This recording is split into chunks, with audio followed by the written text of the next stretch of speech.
Hey guys, how's it going? I'm the Wookie, and in this video I'm going to show you how to play as the Aztec Empire in a very aggressive early game style. So the Aztecs have about 3 really big early game advantages, the biggest one of them by far being the fact that they have the Eagle Warrior as their unique unit. Not only is the Eagle Warrior stronger than other warriors, but it has a percentage chance of capturing enemy units whenever it defeats them, and turning them into builders. This kind of goes into its second biggest ability. Its second biggest ability is that it can use its builders to complete 20% of its districts every time they're expended. So you're able to build a full district from a worker in whenever it uses 5 charges. Now a normal worker has 3 charges, but there are plenty of perks to extend that later on. And the third biggest ability is that they're able to improve their luxury resources within their land to actually generate combat power. Yeah, for every different luxury resource you have within your borders that's been improved, you gain an additional 1 combat power. This can be a big advantage early game. If you can get 2 or 3 luxury resources within your capital that have been improved, you can actually buff your warriors even more over the enemy warriors. So how exactly do we break down those 3 abilities into a way to actually win a game of Civilization? Well, the first step is to actually look at what luxury resources you have near your capital. Once you've figured out which ones are near your capital, figure out which technologies you need to research in order to build improvements on them.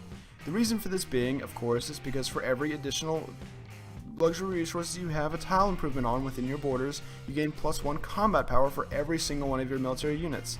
This is a really big step, so don't forget this one. Once you've selected your research, I would probably suggest going ahead and building a monument. And while you're doing that, starting to explore with your warrior.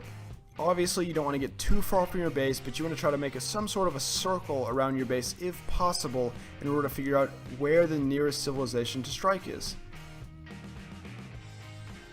Once you've got done building your monument, go ahead and start making a builder. That builder is going to be the one to improve the luxury resources that you've been researching the technology for. Once you've actually managed to build that builder, go ahead and make some warriors. Hopefully by this point your warrior who's been traveling around looking nearby has managed to find an enemy civilization.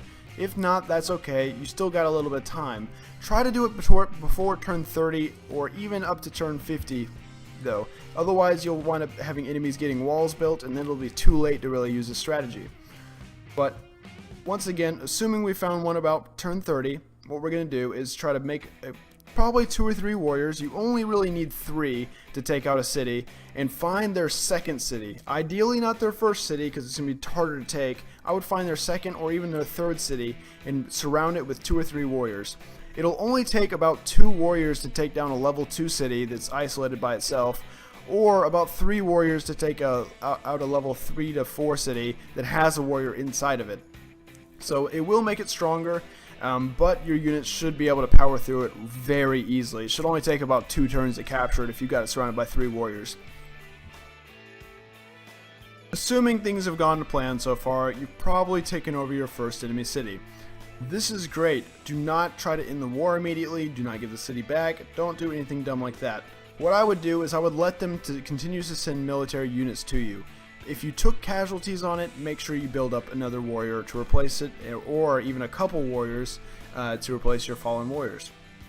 But granted that you probably won't wind up losing very many warriors because they are very strong, what I would do is kind of sit in front of the city and wait for the enemies to come to you, pulling back any of your injured units. That way, whenever they march on you with a unit, you can probably take it out with 1 or 2 shots from your warriors and be able to actually enslave their units and be able to use them as builders.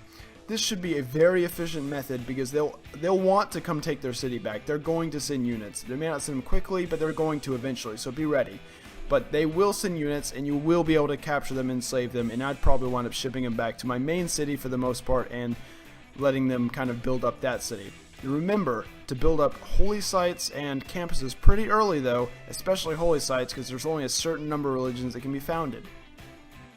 Unfortunately, after you take that city, the longer you wait to actually end the war with these people and the more you take advantage of their troops, the less that city is going to be able to grow. The city won't be able to grow at all during the time you've actually held it, but it will be worth the number of workers you capture. but don't let it go for too long. As soon as you get to a point where you have a decent number of workers that you've enslaved, as well as a decent stronghold on that city, try to make peace with them, try to end the war. But don't pull your troops out, they'll probably declare war on you later.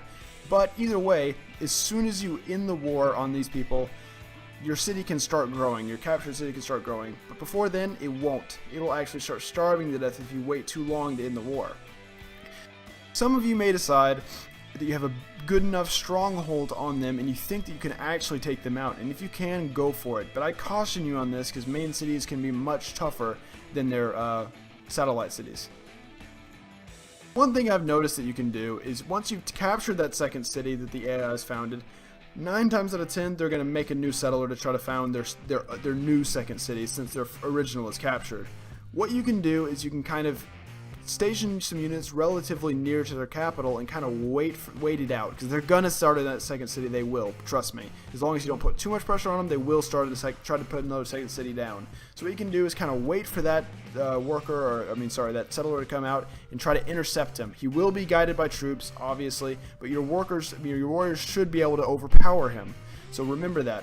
You can actually get 3 cities right at the start of the game without even wasting any production on them. How does this really help the Aztecs overall? Well, let's think about it for a second. You didn't have to wind up building anything but one worker, and you can probably get 6 or 7 out of it. Trust me, you can. You just gotta be a little bit risky about it. You'll get 2 cities without ever having built a settler, which means you'll never have to lose that 2 population out of your main city. So your main city's been growing this whole time, producing whatever buildings it wanted to. Do not continue to produce warriors the whole time. Start doing like a normal city, or you will get behind. But once you've got a good stronghold going, convert back to a normal game of civilization. Remember, there are no warmonger penalties early on in the game.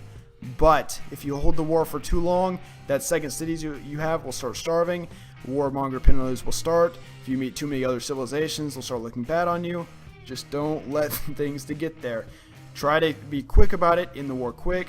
Remember, the Aztec unit's an ancient game unit. It does not last forever. As soon as the swordman comes around, or even the spearman really, it starts to become kind of irrelevant. So be quick, be fast, be strong. Those are your big things. You gotta hit him quickly, take the city, form a stronghold, and be done. That's it. Then you start to build up. You'll not only have an opponent next to you who's extremely weak, and they can't really do anything to touch you, but you'll have been building your economy and all of your stuff this whole time without ever having to lift a finger to lay a new city. So that should be a good intro strategy to this Aztec strategy. I'm going to have a bigger one come out later where I expand more into it and elaborate more. But anyways, guys, thanks for watching this one. Be sure to like, comment, subscribe for more. Let me know what you think. If you have any strategy yourself, send them over to me and I'll check them out and add my own twist to it. But once again, thanks for watching, and I'll see you guys next time.